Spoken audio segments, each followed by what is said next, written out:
பரவாயில்லைங்க, டாக்டர் ஊசி போட்டது நல்லதா போச்சு. காய்ச்சல் சுத்தமா விட்டுடுச்சு. நான் உங்களுக்கு தான் தேங்க்ஸ் சொல்லணும். ஐயே, இதுக்கெல்லாம் இல்லைங்க தேங்க்ஸ். இது ஒரு மனிதாபானம், அவ்வளவுதான். அதுவும் இல்லாம அப்படின்னா எனக்கு உசுறு. காசை கொடுன்னு எப்ப பாரு கேட்டுட்டு இருந்த உங்க மனசுக்குள்ள இப்படி ஒரு மனிதாபிமானம் இருக்குன்னு நான் கொஞ்சம் கூட எதிர்பார்க்கல. நானும் மனுஷன் தானே, எனக்கும் உணர்வுகள் இருக்கு. ஆனா என் வாழ்க்கையை நான் சந்திச்சதெல்லாம் தோல்வியத்தான். சாகணுங்கிற முடிவுல இருந்த அந்த 500 ரூபாயோட இன்னைக்கு அந்த பஸ்ல நான் ஏற அப்பதான் உங்களையும் சந்திச்சேன். ஆனா பந்தங்களையும் பாசங்களையும் உங்க மூலமாகவும் அபி மூலமாகவும் ஆண்டவன் இந்த ஒரு நாள்ல எனக்கு உணர்த்திட்டான்.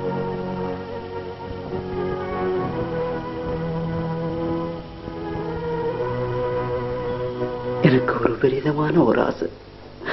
வாழும்போது எனக்கு கிடைக்காத அந்த பணம் சாகும் போதாவது என்கிட்ட இருக்கணுங்கிறதுக்காக அந்த ரூபாயில மிச்சத்தை நான் உங்ககிட்ட கேட்டுக்கிட்டே இருந்தேன்.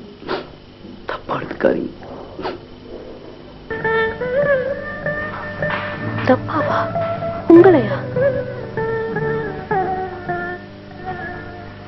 உங்களை தப்பா நினைச்சா அந்த தெய்வம் கூட என்ன மன்னிக்காத. புருஷன் கூட வந்தாலே பெண்களை கேவலமா பாக்குற மிருக ஜென்மங்கள் இருக்கிற இந்த காலத்துல நானும் நீங்களும் இதே வீட்டுல எவ்வளவு நேரம் இருந்திருக்கோம்.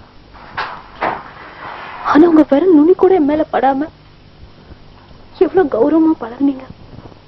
Really, really, really you are a gentleman. நான் ஒண்ணு கேட்டா தப்பா எடுத்துக்க மாட்டீங்கன்னு நீங்க சொன்னா உங்ககிட்ட நான் ஒண்ணு கேட்கிறேன். கேட்கலாமா? கேளுங்க. என்ன பத்தி இவ்வளவு உயர்வா பேசுற நீங்க ஏன் என் மேல அபாண்டமா பழிய போட்டு உங்க புருஷன்னு போய் சொன்னீங்க? அது வந்து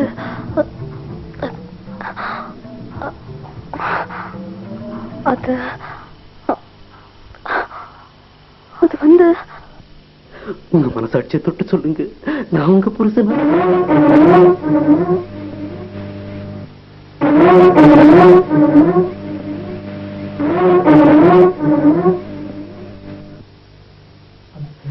இந்த குழந்தை என் குழந்தையா?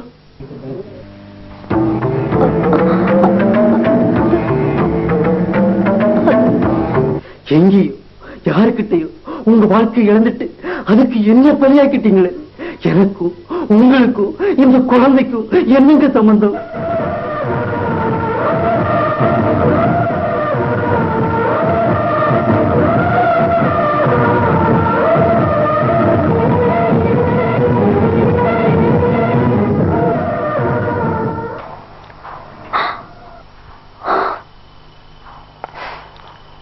இந்த குழந்தைக்கும் உங்களுக்கும் எப்படி சம்பந்தம் இல்லையோ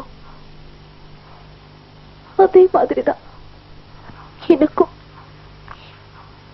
இந்த குழந்தைக்கும் எந்த சம்பந்தமும் இல்லை.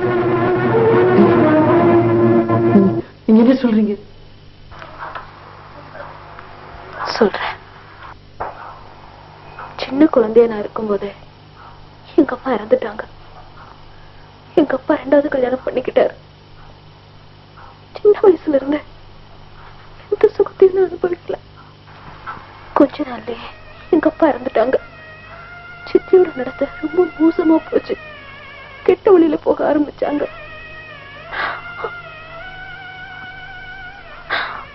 என்னையும் அந்த வழிக்கு போக சொல்லி குடும்பப்படுத்தினாங்க. ஆனந்தான் பெருசுன்னு அவங்கள விட்டு விலகி தனியா வந்துட்டேன். அப்போதான் எனக்கு இந்த கிராம சேவிக வேலை கிடைச்சது. கிராமத்துல குடியிருந்தா தனிமையில இருக்கிற எனக்கு பாதுகாப்பு கிடைக்குங்கிற எண்ணத்துல குழப்பத்தோட பஸ் ஸ்டாப்ல உட்கார்ந்திருந்தேன். அப்போ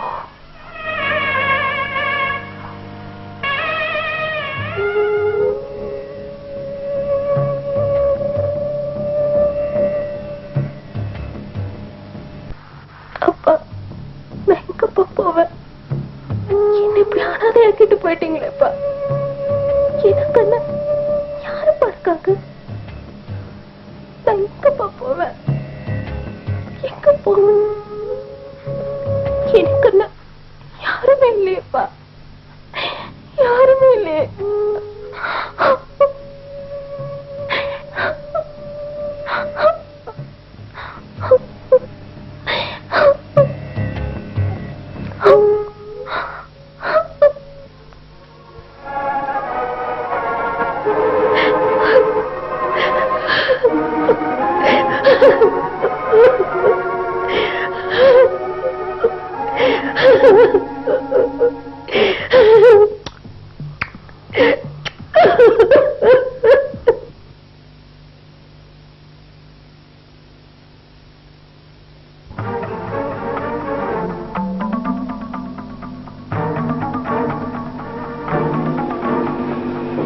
எனக்கு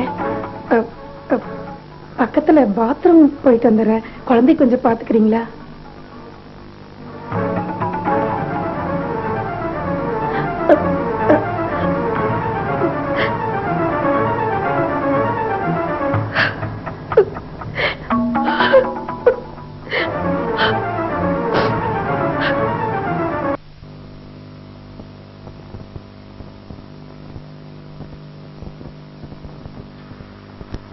என்னடா ரொம்ப நாள் பழகுற மாதிரி சிரிக்கிறா?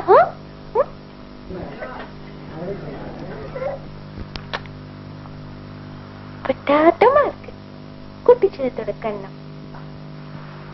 என்னடா பாக்குற? அம்மா இன்னும் வரலின்னு பாக்குறியா? வந்துடுவாங்க என்ன? ஓ அக்கா பாருடா, அக்கா பாரு, அக்கா பாரு. என்ன கண்ணா, என்ன கிளாஸ் படிக்கிற? என்னிடம் ஆச்சு? பூச்சி ஏதாவது குடிச்சிடுச்சா? பூச்சி எல்லாம் ஒண்ணும் கடிக்கல. அவளை விட்டுட்டு நீங்க இவ்வளவு கொஞ்சிட்டீங்கல்ல, அது பிடிக்காம தான் அழறா. இவ்வளவு சின்ன வயசுல அப்படித்தான். அப்படியே அடிச்சிடும். அக்கா கொஞ்சம் தான் உனக்கு பிடிக்கலையா? சரி சரி சரி சரி சரிடா சரிடா சரி சரி கொஞ்சம் கொஞ்சம் சரிடா. எந்த குழந்தையுமே அப்படித்தான். அவங்க அம்மா அவங்கள தவிர வேற எந்த குழந்தையும் எடுக்க கூடாது, கொஞ்சம் கூடாது, அவ்வளவுதான். உடனே அழ ஆரம்பிச்சிருவாங்க. ஓஹோ, நீயும் அதுக்கு தான் அழுதியா? நான் உங்க அம்மாவா? உங்க அம்மா மாதிரியா இருக்கேனா? குழந்தைக்கு அம்மா நீங்க இல்லையா? இல்லைங்க, ஒரு அம்மா குழந்தைய பாத்துக்க சொல்லி கொடுத்துட்டு போனாங்க. அப்படியா? ஆச்சரியமா இருக்கே. சாதாரணமா அம்மாவை பார்த்தா குழந்தைங்க எல்லாம் இப்படி பண்ணும்.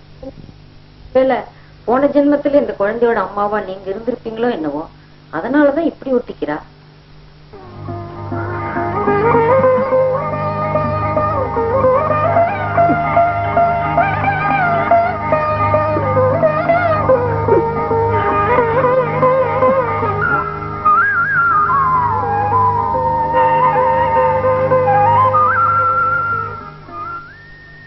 இருக்கும் இருக்கும். ஏன்னா அதுல இருந்து கண்ணு தடவி விட்டா, என் கைய கட்டிக்கிட்டா. அப்புறம் நாளைக்கு பாருங்க என் கண்ணத்தை தொடச்சு விட்டா. நிச்சயமா இருக்கும், இவ கண்டிப்பா போன ஜென்மத்துல என் குழந்தையா தான் இருந்திருப்பா. இல்லைன்னா இந்த பாசம் வருமா? பஸ் வந்துருச்சு, வாமா போலாம். வரங்க.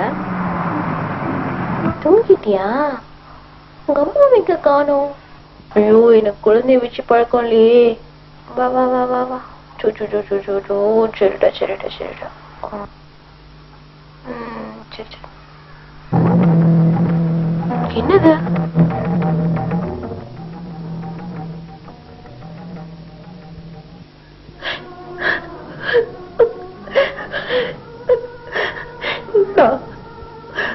வாழ்க்கையின் கடைசி நாட்களை எண்ணிக்கிட்டு இருக்கிறேன் ஒரு புற்று நோயாளி. என் காலத்துக்கு அப்புறம் என் குழந்தை அனாதை ஆயிடக்கூடாது. ஆமா, நான் உயிரோடு இருக்கும் போது என் குழந்தைய ஒரு நல்லவங்க கையில சேர்க்கணும்னு நினைச்சிட்டு தான் இங்க நான் வந்தேன். அப்பதான் உங்களை நான் பார்த்தேன். உங்க முகத்தை பார்த்த உடனே கண்டிப்பா நீங்க குழந்தைய உங்க குழந்தைய போல காப்பாத்துவீங்கன்னு என் மனசுல பட்டுச்சு. அதனாலதான் இந்த கடிதத்தை எழுதி என் குழந்தையோட சட்டையில மறைச்சு வச்சு, ஆமா, உங்ககிட்ட ஒப்படைச்சிட்டு நான் போனேன். என் குழந்தைய நல்ல இடத்துல நான் சேர்த்துட்டேன் அப்படிங்கிற நம்பிக்கையில நான் போறேன். என் குழந்தைக்கு இல்ல உங்க குழந்தைக்கு என் கடைசி முத்தங்கள்.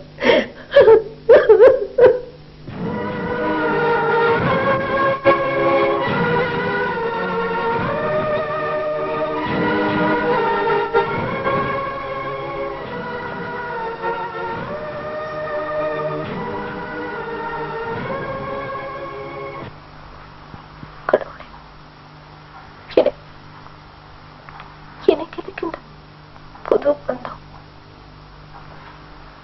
இந்த குழந்தையை வச்சுட்டு நான் எப்படி தனியா வாழ்க்கை நடத்த முடியும்?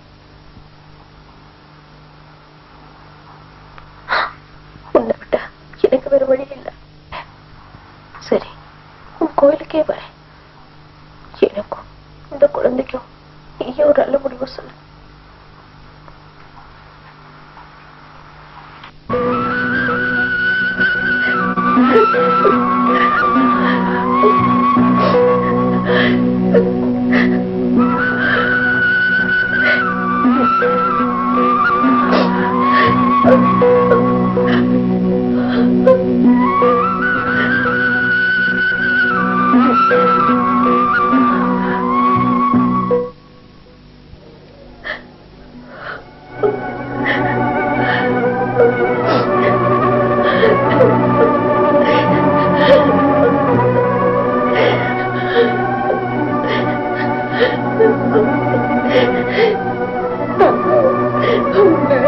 நல்ல இடத்துல ஒப்படுத்துட்டேன்.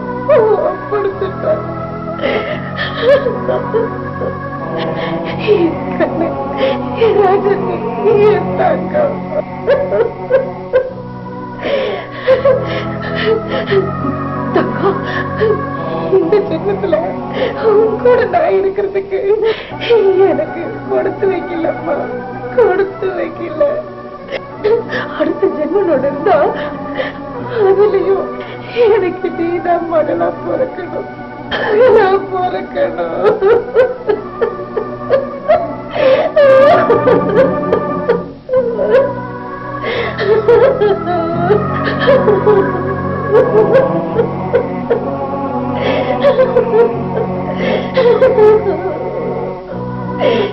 தங்கம், என் செல்லம், என் செல்லம்.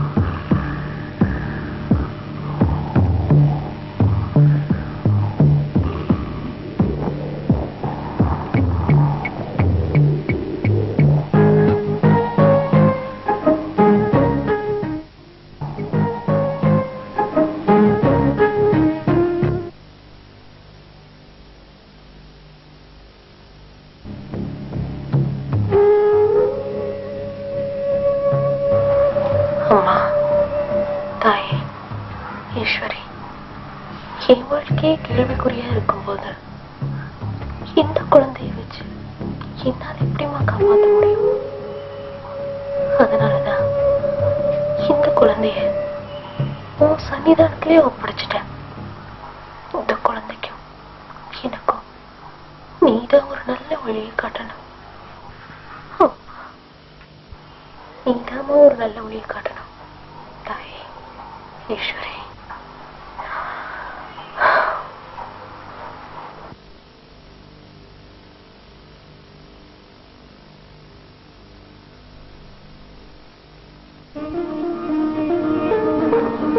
நீயும் குழந்தையும் தீர்க்காயுசா இருக்குமா. அதிர்ஷ்டமான குழந்தை. நல்ல எதிர்காலம் இருக்குமா. நல்ல எதிர்காலம் இருக்கு. தீர்க்காயுஸ் மஸ்து. அம்பாள் ஒண்ணு கைவிட மாட்டாமா. ஆமா, இன்னைக்கு குழந்தைக்கு பிறந்த நாளாமா. குழந்தையோட பேர் என்ன? குழந்தை பேரோட அம்பாளுக்கு அர்ச்சனை பண்ணிடலாமா? என்னமா குழந்தை பேர் என்ன? பேரு நீங்களே ஒரு நல்ல பேரை வச்சிடுங்களேன். நானே வைக்கணுமா? சரி வச்சுடலாம். அபிராமின்னு இந்த அம்பாள் பேரே வச்சிருவோம். என்ன சொல்ற நீ?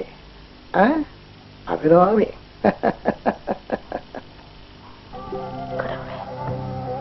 எனக்கு என்ன சொல்றதுன்னே தெரியல. குருக்கள் ஆசீர்வாதம் பண்ணத நீ ஆசீர்வாதம் பண்ணதா எடுத்துக்கிறேன். வாழ்க்கையில எந்த விதமான பிடிப்பும் இல்லாம இருந்த எனக்கு நீ இப்படி ஒரு பந்தத்தை ஏற்படுத்தி கொடுத்துட்ட. என்னடி செல்லும் அபிராமி, அபிராமி, அபிராமி. நல்லா இருக்கா?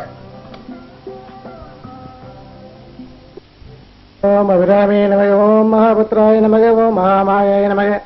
ஓம் வரப்பிரதாய நமக. ஓம் ஸ்ரீப்பிரதாய நமக. ஓம் ஓம் நானாவித பத்திர பரிமள புஷ்பாணி சமர்ப்பயாமி.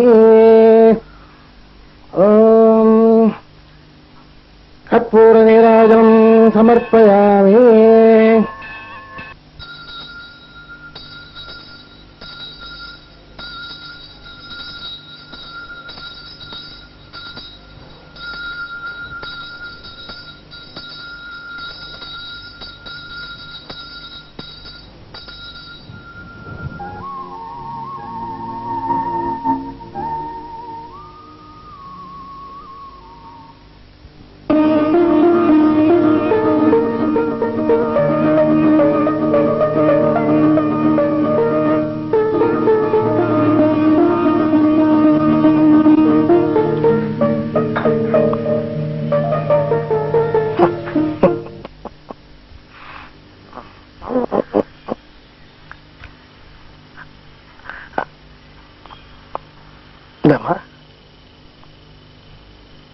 அபிராமி வெற்றிக்கட ராஜா.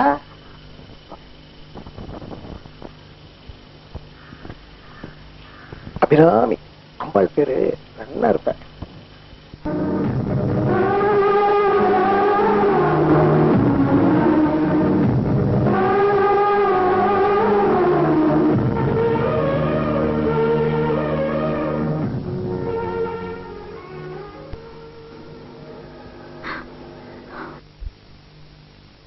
அபிராமி என் கையில கிடைச்சாலும் அன்னையில இருந்து இன்னைக்கு வரைக்கும் அவளை நான் பெற்ற குழந்தையாதான் பார்த்துட்டு இருக்கேன்.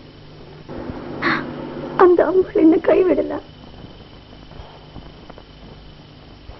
அந்த தெய்வம் தந்த பூதான்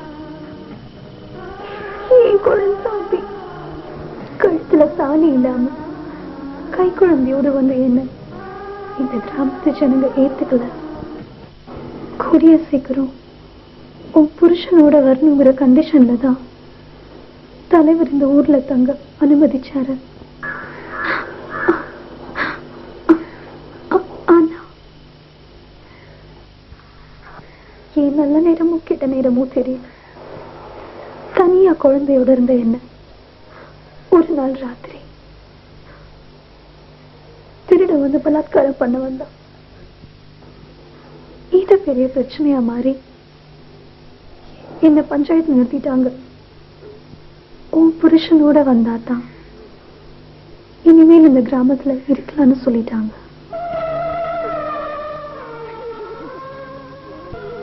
என்ன செய்யறது ஏது செய்யறதுன்னு புரியாம வேற எங்க தங்கறதுக்கு இடமும் இல்லாம தவிச்சிட்டேன். மறுபடியும் இந்த கிராமத்துக்கு வந்த பஞ்சாயத்துல ஏன் நிலைமையை எடுத்து சொல்லி இங்கேயே தங்குறதுக்கு ஒரு இடம் கேட்கணும். அந்த முடிவோட தான் இந்த கிராமத்துக்கு நான் மறுபடியும் வந்தேன். அப்பதான் பஸ்ல நான் உங்களை சந்திச்சேன். நான் இங்க தங்கணுங்கிற ஒரே காரணத்துக்காகத்தான் உங்களை என் புருஷன்னு போய் சொன்னேன். உங்களை தப்பா நினைச்சிட்டு என்ன மன்னிச்சிருங்க. நீங்க தான் என்ன மன்னிக்கணும். ஒரு பாவமும் அறியாத உங்க மேல நீ பழி சுமத்தி என்னோட சுயநலத்துக்காக உங்களை பஞ்சாயத்துல நிறுத்திட்ட. என்னையும் என் குழந்தையும் நீங்க தான் மன்னிக்கணும். நடந்த உண்மையெல்லாம் உங்ககிட்ட சொல்லிட்டேன். இது வரைக்கும் நீங்க கொடுத்த ஒத்துழைப்புக்கு நானும் என் குழந்தையும் உயிருள்ள வரைக்கும் மறக்க மாட்டோம்.